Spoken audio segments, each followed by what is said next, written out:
Primeira Epístola de São Paulo aos Coríntios, capítulo 2, versículo de número 9. Mas, como está escrito, nem olhos viram, nem ouvidos ouviram, nem jamais penetrou em coração humano aquilo que Deus tem preparado para aqueles que o amam. Feche a Bíblia, coloque no banco, na cadeira e tome na mão da pessoa mais perfumada do seu lado e aperte a mão dele ou dela com carinho até eles falarem aleluia. Pentecostal que não faz barulho está com defeito de fabricação, não é? Vamos orar mais uma vez? Senhor, nós te exaltamos e te glorificamos. E nós entendemos que dentro de alguns minutos, e esta linda igreja ficará pequena para o tamanho da glória que o Senhor vai mandar do alto dos céus. Os que vieram tristes começarão a saltar de alegria. Os que vieram se arrastando não voltam se arrastando para casa. Hoje voltarão voando nas asas de um novo tempo. E antes que eu comece a ministrar a sua palavra, cerque este santuário com a sua glória. E num raio de 5 quilômetros, onde houver um demônio alojado, eu dou a esses demônios segundos para sumirem daqui. Porque se não sumirem, serão queimados pelo poder da sua glória, que aqui será derramada. Rasgue os céus sobre este lugar nesta madrugada. Manda anjos de fogo descerem aqui. Que estes anjos desçam trazendo brasas de fogo nas mãos. Comecem a esparramar essas brasas entre nós. E onde houver um crente cheio do Espírito Santo, pega ele nesta noite, Jesus, e mostra o caminho da verdadeira e poderosa adoração. Fala conosco, fica conosco. É o que eu te peço agora e sempre. E toda a igreja diz: os que podem, tomem o seu assento aplaudindo a Jesus porque Ele é bom. Eu estava pensando no que pregar, no que falar, no que repartir com os senhores e as senhoras, e o Senhor trouxe à minha memória o texto que eu li. O texto que eu li não é um texto para ser pregado em cultos normais, não é um texto para ser pregado em cultos evangelísticos. Até porque nos cultos normais, nos cultos evangelísticos, sempre vem aqueles crentes mais acomodados, vem aqueles crentes que estão com a vida ganha. Só vem para culto de vigília quem está lascado, gente. Eu tenho experiência desde criança. Só vai para vigília quem já tentou de tudo. É por isso que culto de vigília é o culto mais barulhento que tem, porque a pessoa não tem mais nada para perder na vida. Ela não está nem aí para quem está do lado esquerdo, do lado direito. Ela quer agarrar o anjo e só soltar ele quando a glória de Deus descer. Então, na minha experiência com Deus, eu sempre falo, quando eu prego em vigília, eu peço ao Senhor que me dê o outro lado. Eu quero conduzir vocês hoje a uma caminhada, talvez não mais para este mundo físico. Quero conduzi-los ao mundo sobrenatural, porque eu estou em uma igreja que acredita no poder dos dons do Espírito Santo. E em madrugadas como essa, o Senhor pode trazer presentes espirituais, e você pode sair daqui tomado em uma unção que você jamais sonhou existir em sua vida. Alguém acredita nessas coisas aqui? Robson, mude a música para mim. Quando Paulo escreve a carta aos Coríntios, fica imaginando eu o que se passava na mente do santo apóstolo. Paulo, quando planta a igreja de Corinto, ele não é um ancião velho que escreve cartas profundas, como as suas epístolas paulinas entregues aos Gálatas ou aos Tessalônicos. Quando ele escreve a sua carta aos Coríntios, ele rememora os áureos anos em que ali ele esteve. Paulo é enviado por Deus junto com Barnabé para plantar uma linda igreja em Antioquia, e logo depois de Antioquia nasce então o ministério de Paulo. E Paulo vai plantar a sua primeira igreja como pastor, como missionário e apóstolo. E a primeira igreja que ele planta é a igreja de Corinto. Então imagine vocês que o homem que vai plantar a igreja de Corinto passou 14 anos abandonado e isolado em Tarsis. Passou uma temporada ignorado por Pedro, por João e os pais da igreja. igreja. Ele agora recupera os 14 anos em e prega na cidade de Antioquia, virando a cidade de cabeça para baixo. A igreja começa a crescer. Paulo então começa a ter revelações profundas. Então, quando ele se dirige para a cidade de Corinto, a terceira maior cidade da Grécia Antiga, ele entra em uma cidade onde a sociedade é movida pela filosofia de Sócrates, Aristóteles, Platão. Uma sociedade completamente tomada pelo materialismo, e até o espiritualismo deles era diferente de todos os demais povos. Ora, os gregos amavam um céu que era muito perto da terra. O céu dos gregos era o Olimpo dominado pela tríade de deuses, entre eles Zeus, Poseidon e Hades. E desses três, então, todos os demais semideuses por eles plantados no mundo. Então os coríntios, eles se dividiam entre a materialidade e a espiritualidade.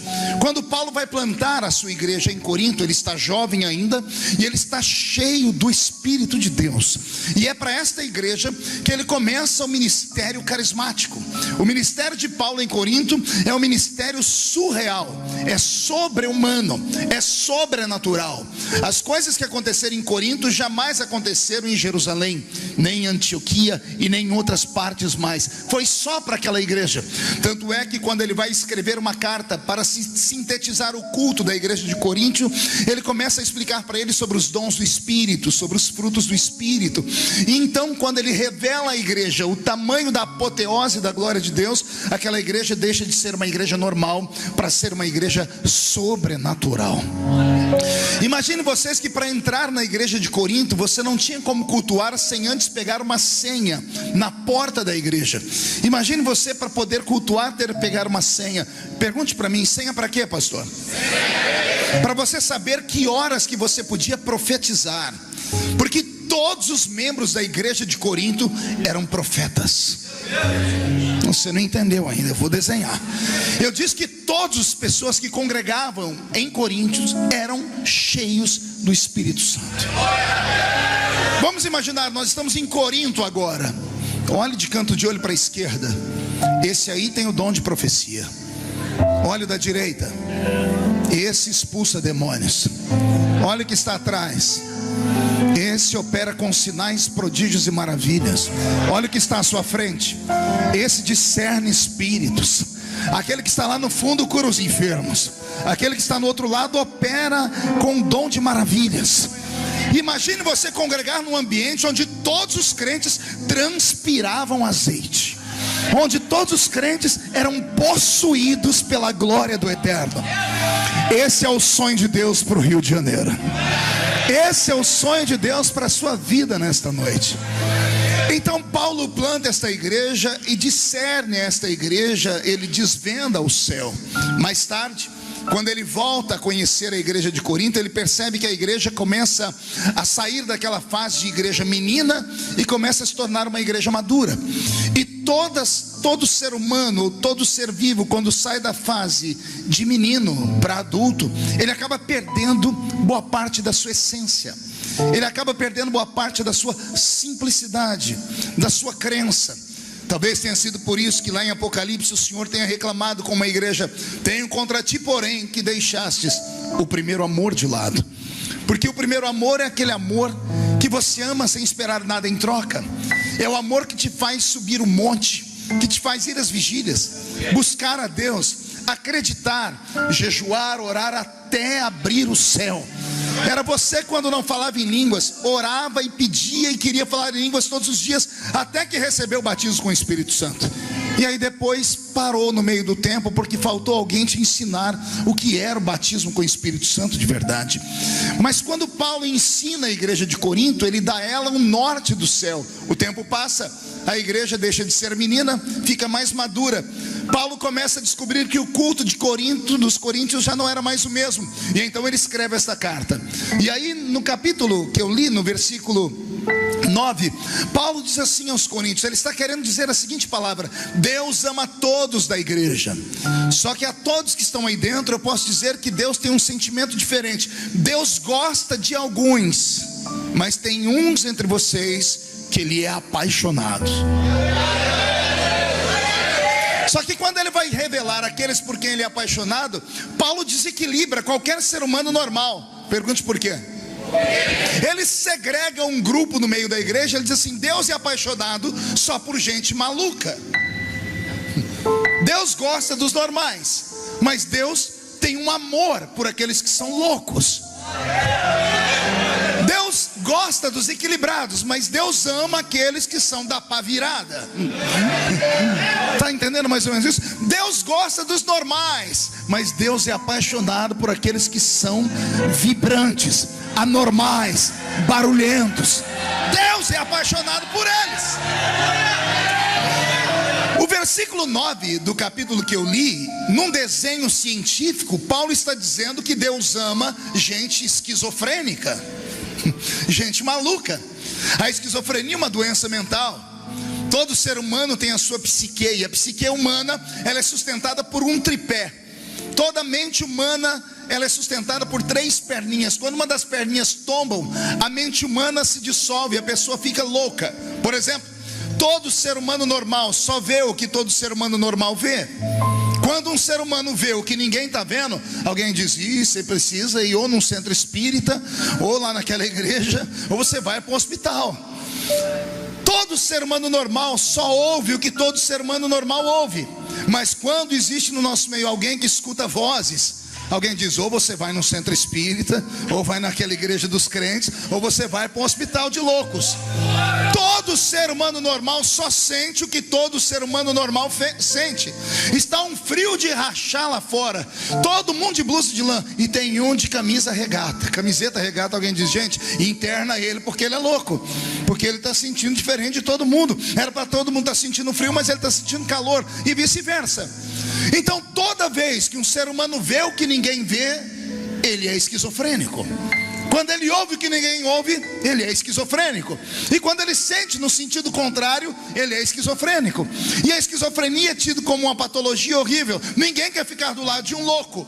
Aí Paulo, quando escreve aos Coríntios, ele diz: Deus gosta dos normais, mas ele ama os esquizofrênicos. Está aqui. Olha o que ele diz: aquilo que os olhos não viram, aquilo que os ouvidos não ouviram, aquilo que não subiu ao coração humano, é o que Deus tem reservado para aqueles que Ele ama. Deus ama. Eu quero, com todo respeito, pedir àqueles que são normais que não me levem a mal, mas eu vim nesta madrugada pregar só para gente louca aqui dentro, porque só loucos entendem a linguagem que eu tenho para pregar. Respire fundo aí, venha comigo numa viagem. Quando Deus criou a raça humana, Deus deu ao homem 5 talentos. Quantos talentos eu disse? Deus deu 5 talentos que a ciência colocou o nome de serem sentidos. Seriam 5 sentidos.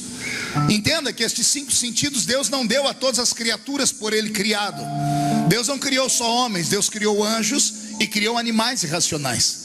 Nem anjos e nem animais irracionais têm os 5 sentidos. Somente o homem tem os 5 sentidos. Quais seriam eles? Visão, audição, tato, paladar e visão.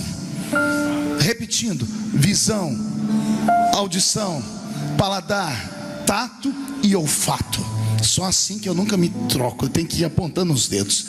Deus deu esses 5 sentidos para os homens. Pastor, os anjos não têm esses 5 sentidos? Não, não tem. Anjo não tem paladar, porque anjo não come. Anjo não tem olfato, porque ele não precisa respirar. Ele não precisa, ele não tem um pulmão para receber oxigênio. Nós só sentimos o cheiro porque nós temos um pulmão para colocar oxigênio. O anjo não precisa disso. Então Deus não deu esses sentidos a qualquer um. Deus deu esses sentidos à raça humana, porque a raça humana é a raça a quem Deus deu um reino. Deus não deu reino aos anjos, Deus não deu reino ao diabo, Deus deu reino à raça humana. Não existem 3 reinos, como as pessoas sempre dizem. Até eu já preguei, porque eu errei. Muitas vezes me ensinaram, no culto me diziam que o diabo tinha um reino, o reino das trevas. Aí eu fui procurar onde fica o reino das trevas, nunca encontrei. Não, pastor, e o inferno? Pois é, se o inferno é o reino das trevas, nem lá o diabo manda, porque a chave do inferno Jesus tomou da mão dele. Só existem dois reinos: o reino dos céus e o reino da terra. Vou repetir: só o reino dos céus e o reino da terra. Aí Deus olhou para esse mundo e disse assim: sabe o que eu vou fazer? Eu vou plantar o reino dos céus na terra. Jesus entrou nesse mundo dizendo o quê? Eis que eu vos trago o reino de Deus. O reino de Deus está implantado nesta terra. Então o diabo morre de ciúmes de mim, de você, de Deus, de tudo aquilo que Deus fez, porque só existe o reino dos céus e o reino da terra. Então para esses dois reinos, Deus deu aptidões e habilidades espirituais e habilidades materiais. A matéria funciona na matéria, o espírito funciona no espírito. Demônios, por mais forte, poderosos que são, não podem atuar neste planeta, a não ser que os donos do planeta permitam. Você sabia disso? Vou repetir: pode ser o maior de todos os demônios, pegue uma potestade maligna, pegue o maior deles, o todo poderoso deles. Se ele chegar aqui agora e tentar tocar em mim, ele não consegue, porque ele é etéreo, ele é eterno, ele é espírito, ele é translúcido, ele não é deste mundo, ele não tem átomos. Os átomos é que criam a matéria. A matéria é um presente de Deus para nós, para a raça humana. O diabo odeia o ser humano por causa disso. O diabo tenta nos imitar, porque ele tem ciúmes de nós. Pastor, como assim? Ninguém me falou isso. Pois o diabo tem ciúmes de você, e eu provo isso para você. Alguém aqui já passou perto de uma encruzilhada alguma vez? Quem já passou perto de uma encruzilhada? Alguém lembra do sacrifício que estava na encruzilhada? Desenha para mim, o que tinha lá? Galinha, farofa, cachaça, caldo, carne, vai, charuto, vela, pipoca. Pronto, todo mundo já viu. Pois bem, então escute bem. O diabo pede esse sacrifício aos seus cavalos, e as pessoas que o amam vão e entregam para ele. Engraçado, ele é espírito, mas ele pede matéria. Ele é espírito, mas pede matéria. A matéria é dada para ele, sim ou não? Sim. Quando as pessoas vão embora, os demônios dizem: oh, grande Lúcifer, olha como eles te amam, te deram tudo aqui. Então olha, tudo isso é para você. E o diabo se sente o cara. Só que olha a desgraça. Ele olha e olha e olha e olha. Ele não consegue levantar um grão de farinha. Se ele tentar pegar, ele não toca, ele é espírito.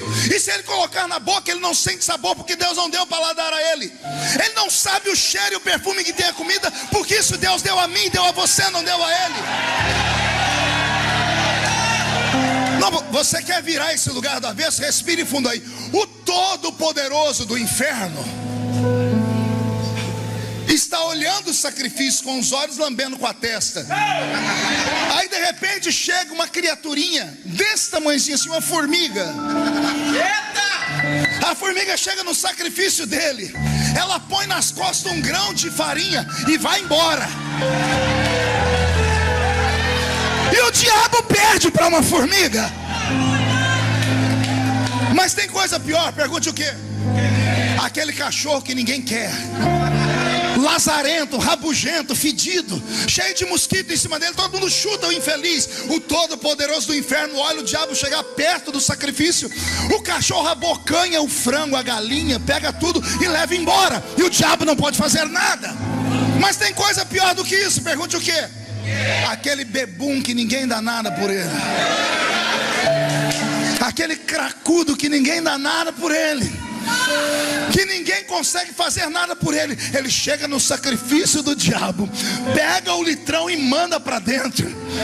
E o diabo perde até para uma formiga, o diabo perde para um cachorro e perde para um bebum. E ele vai querer enfrentar você? Dá na cara dele! Dá na cara dele!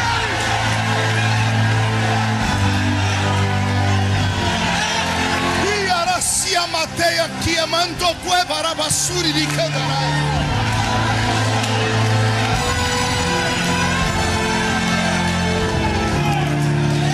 Segura aí.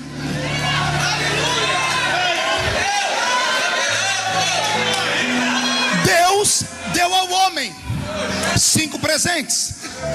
Deus deu ao homem 5 sentidos. Pergunte para mim, para que esses sentidos, pastor? Os 5 sentidos que Deus deu ao homem é para que o homem perceba o seu reino. Os 5 sentidos naturais faz o homem perceber o reino natural que está perto dele. Com os olhos eu enxergo vocês, vejo as cores. Com o tato eu sinto a densidade dos objetos. Com o meu olfato eu sinto o perfume. Com a minha boca eu sinto o paladar. Com os meus ouvidos eu ouço vozes. Então esses 5 sentidos fazem o mundo físico ser real para mim. Vou repetir, os 5 sentidos naturais que Deus deu ao homem faz o mundo físico ser real para ele. Amém até aqui? Amém. Se ajeite na cadeira. Existe um grupo de seres humanos a quem Deus foi tão benevolente e apaixonado que Ele deu a eles um sentido extra, chamado de 6º sentido. Que as mulheres acham que elas que detêm o 6º sentido, porque elas sabem quando o homem acorda, sabe como é que ele está, como não está. Mas não é nada disso, senhoras. O 6º sentido é um presente de Deus para alguns seres humanos, não para todos, mas para alguns. E o que é que ele faz? Pergunte para mim, o que é que ele faz, pastor? Ele faz o mesmo ato dos outros 5, só que num sentido contrário. Se os 5 sentidos naturais faz o mundo físico ser real para o homem, o 6º sentido faz o mundo espiritual ser real para o homem. Por que é que você acha que numa reunião como essa, você olha para a esquerda, tem um irmão pulando, gritando, fazendo as suas coreografias, e você olha do outro lado, a pessoa está babando de sono? Por que você acha que enquanto o pregador prega, uns dá grito, pula e os outros roncam? Por que você acha isso? É simples, é porque nem todos têm o 6º sentido. É simples, é só isso. Pastor, isso aí é conversa para boi dormir. Leia a carta aos Coríntios, você vai ver Paulo dizendo assim: quando eu preguei em Corinto, eu encontrei 3 tipos de pessoas. Eu encontrei o homem natural, o homem carnal e o homem espiritual. Olha o tamanho da bagaça. Eu encontrei o homem natural, o homem carnal e o homem espiritual. Quem são os 3? O homem natural é aquele que nos visita pela primeira vez. O homem natural é aquele que nasceu só uma vez. Ai, Jesus. O homem natural nasceu quantas vezes? E o homem espiritual? 2. O homem natural nasceu e o homem espiritual. Agora a pergunta que não quer calar: por que a gente tem que nascer de novo? Ah, pastor, a gente tem que nascer de novo para a gente se tornar filho. Ora, Deus poderia muito bem ter nos adotado. O filho adotado também é filho, é chamado de filho do coração, sim ou não? Sim. Mas Deus não queria te adotar. Deus queria que você nascesse de novo, porque todas as vezes que nasce um ser, esse ser nasce com características genéticas da família. Ai, meu Deus, posso caminhar por aqui? Todas as vezes que nasce um ser, esse ser nasce com características genéticas da sua família. A pessoa que nasce herda características genéticas do pai e da mãe: cabelo, olhos, perna, braço, cor da pele, biologia pura. Então quando Deus disse: eu quero que você nasça de novo, Ele quer que você nasça de novo para que você passe a herdar características genéticas do seu novo pai. Não entendeu? Eu vou desenhar de novo. Deus diz assim: aquele que aceita o meu filho como salvador, eu quero que nasça de novo. Eu não quero te adotar, eu quero que você nasça para você herdar características genéticas minhas. Eu quero que você herde características genéticas minhas. Pastor, só pode dar um exemplo de uma característica genética que eu herdei de Deus Pai? É claro que eu posso. Por exemplo, você lembra antes de você ser crente como você era? Todo mundo pisava em você, você andava de cabeça baixa, você se sentia o verme do carrapato, com depressão, opressão, era uma coisa horrível. Você chorava, quando alguém perguntava se você tinha pai, você dizia nem mãe. Você queria se matar a toda hora. A pessoa aceitava um cabresto em cima dela, aceitava as pessoas pisarem em cima dela. Você era um ser humano sem sentido na vida. Bastou virar crente, agora não aceita mais nada de derrota. As coisas começam a apertar, ao invés de você ir dormir para casa, se trancar num cantinho, olha você aqui na vigília gritando. Ora, o que é isso? Deus nunca aceitou derrota. Você é filho de Deus, você herdou essa característica dele. A derrota nunca vai tocar você. Nunca vai tocar você. Deus nos deu características espirituais. Que pena que a igreja está perdendo isso. Que pena que nós passamos tanto tempo num culto, às vezes como esse ou em outros, e falamos tantas coisas ruins, falamos tantas coisas sem sentido, atacamos as pessoas gratuitamente, batemos em pastor, batemos em itinerante. O pobre do itinerante é um saco de pancada. O pobre do itinerante não presta para nada, coitado. Só presta para ir pregar na igreja e levantar o moral do povo. Quando vai embora, todo mundo espanca ele. Quem fala de itinerante é porque morre de inveja dele. Não tem o dom que ele tem. Deus não deu o dom da itinerância para qualquer um, não. Isso não é para quem quer, é para quem Deus chama. E quando Deus chama o itinerante, amigo, você pode falar o que quiser dele, Deus sempre vai honrar essa pessoa. Porque a chamada do itinerante não vem da horizontal, ela vem da vertical. Mas voltando, tantas coisas boas para falar, e nós estamos nos perdendo. E ao nos perdermos, nós não deixamos nenhum tipo de legado para os jovens que estão vindo por aí. Os nossos filhos já não tem mais espiritualidade dentro deles. A nossa juventude é uma juventude completamente perdida. Os crentes entram dentro de uma igreja como essa ou em outras, vêm para ouvir algumas mensagens que massageiam os seus egos. Eles postam no Facebook: vou hoje no culto para ver o que Deus tem para mim.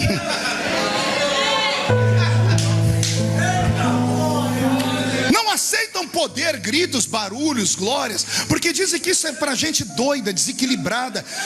Um dia um cidadão escreveu para mim: pastor Marcos, o senhor tem algum problema na sua mente? E eu escrevi: por quê? O senhor sofre de reações psicossomáticas no seu cérebro. E eu respondi: por quê? Ora, porque o senhor grita fora de hora, o senhor pula. Aí eu comecei a pensar e falei: meu Deus, eu não grito porque eu quero.